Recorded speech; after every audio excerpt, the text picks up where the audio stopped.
In 2018, did you know Jeff Bezos paid $0 in federal income tax? Zero. That's right, not a single dollar. And he was worth over $100 billion. Elon Musk? Also zero. Michael Bloomberg? Zero. Carl Icahn? Zero again. And no, this isn't illegal. It's not a glitch. This is exactly how the system is designed for people wealthy enough to use it.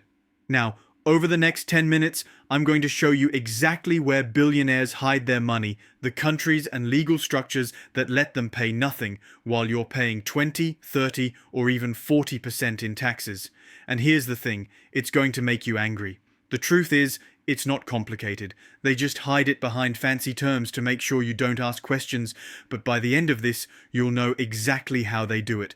The first thing you need to know is the core trick: buy, borrow, die. Normal people earn money, pay taxes, and then spend or save it. If their savings grow and they sell, they pay capital gains tax. Billionaires operate completely differently. Step 1, buy. They buy assets that appreciate, like stocks, real estate, or businesses. These assets grow in value, and guess what? No taxes until you sell. Step 2, borrow. Instead of selling and paying taxes, they borrow against the assets. Banks are happy to lend billions at super low interest rates. Loans aren't income, so no taxes. They get cash to spend without selling anything. Step 3, die. Here's the magic. When they die, their heirs inherit the assets.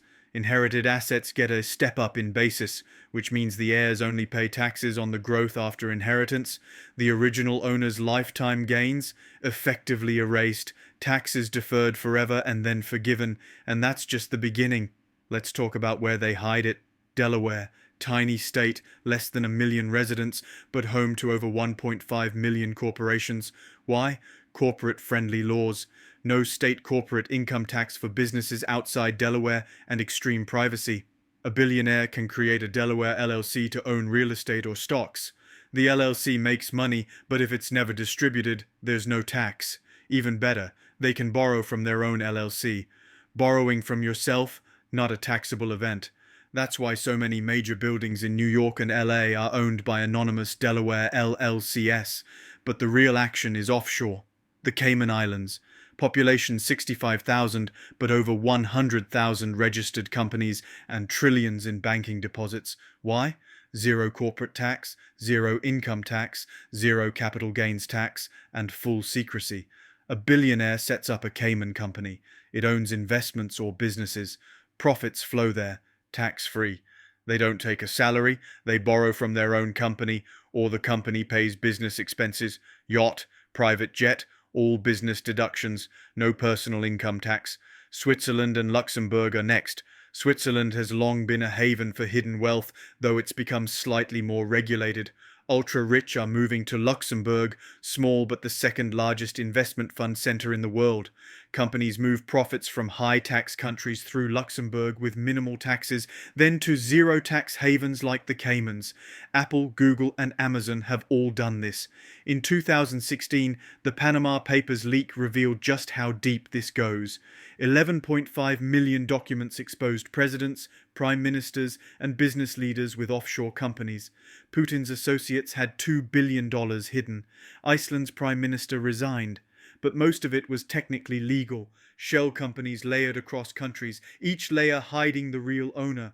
Why can't you do this? You earn a salary. Your employer reports it to the IRS. You can't hide it. Billionaires earn wealth from assets, not a paycheck. IRS rules like FATCA exist to catch normal people trying offshore schemes, but complex corporate structures have loopholes. Plus, the IRS doesn't have the resources.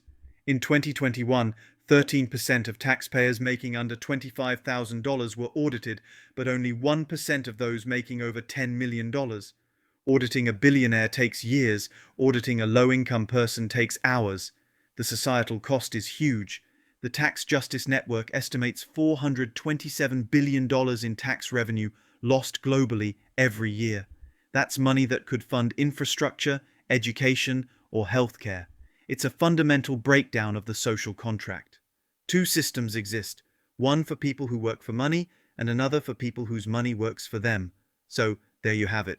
Delaware for domestic hiding, Caymans for zero taxes, and buy, borrow, die to never pay up.